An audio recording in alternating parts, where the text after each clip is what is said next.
Hello, we are going to go over this lesson for today. To start out, I have it up here on the whiteboard with the learning intention. Again, we're working towards solving one-step equations. A couple days ago, we went over the distributive property. Today, we're going to go over combining like terms. All right, so our success criteria states that we should be able to combine like terms. So we'll go through and we'll address what is a like term, or we'll compare some terms to see if they're like. So I'll go through, introduce that, and then we can move on to the classwork. So let's look at this right here. I pulled up the whiteboard. So if I'm combining like terms, first I got to identify what do I mean by like terms. I'll write some examples here. So that's a term, that's a term, that's a term, that's a term. Um, those together make a term. That's a term. So if I look at all these different terms, okay, if I go through and look at all of them, I realize that none of them look alike. Like for this one right here, it has an x, but this one is an x squared. Those are different. This one has an x, but this one right here has an xy. Those are different. So those are not like terms. So we talk about like terms, they have to be similar. So x and 2x would be similar, all right, because they both just have a variable x. If I look at y and y squared, those are not similar because one is y and one is y squared. If I go through and I look at 3xy and 2xy, those are similar terms because if we look at it, they both have xy. Okay, let's do another example. What if I had 3x squared and 5x squared? Those two terms are similar and they're like terms. So whenever I'm solving math problems, I could go ahead and put them together. With this, I look at this and I realize that this is x squared and that is x squared. They're similar. All right, so 3x squared and 5y squared.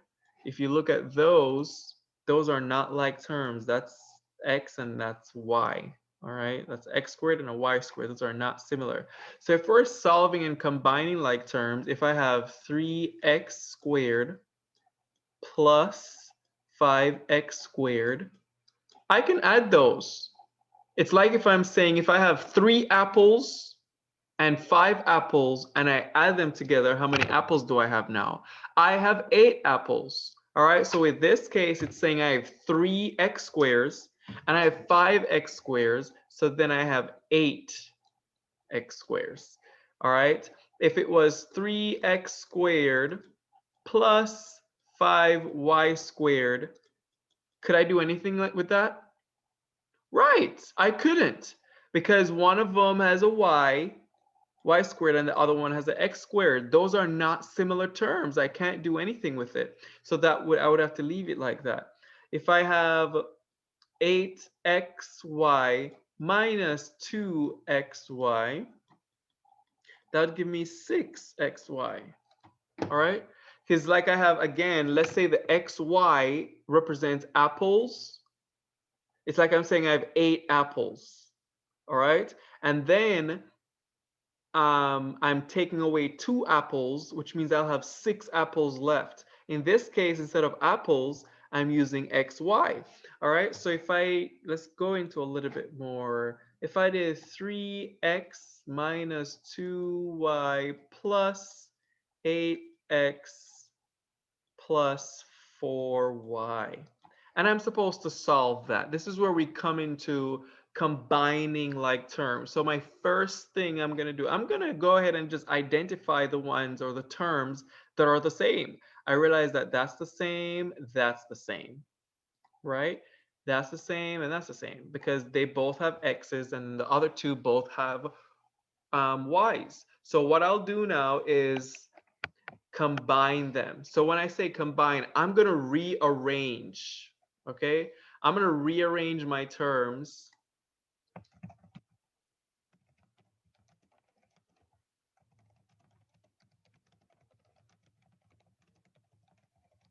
I'm going to rearrange my terms and put my like terms together. So that means I'm going to have to do 3x, and then the other like term was this right here, which the 8x, it's a plus 8x, so I have to put plus 8x.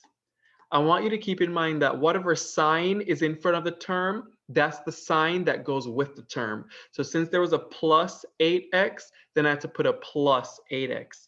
And then now I have no more x's, so let me move on to my next terms. So this is minus 2y.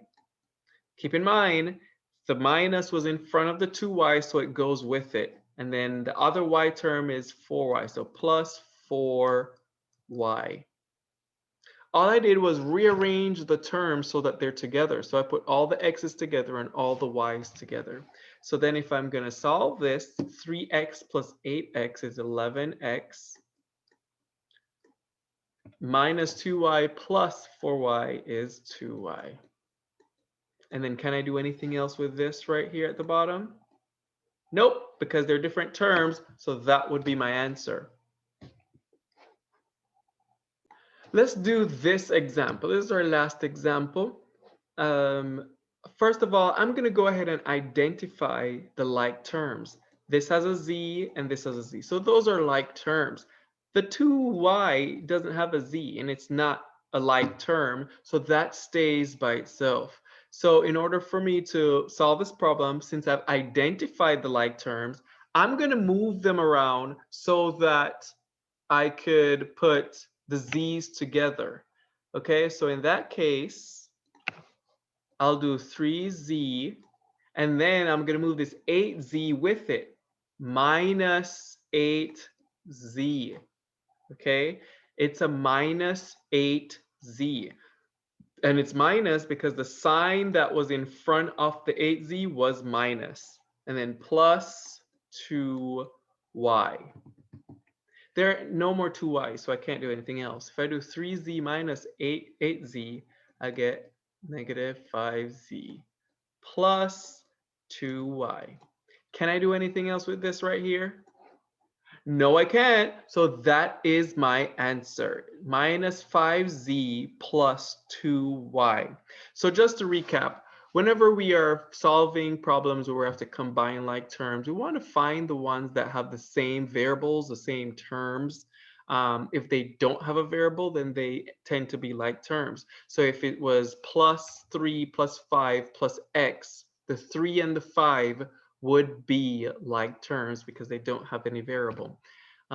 You find the ones that are similar or alike, and then you group them, you put them with each other. All right, and then like with this question, I put the 3z and the minus 8z together because they're like terms. And then you solve them, okay?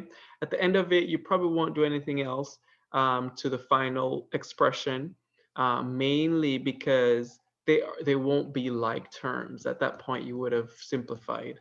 Okay, so if you have any questions, let me know. Reach out. You know my email. Just reach out. Let me know.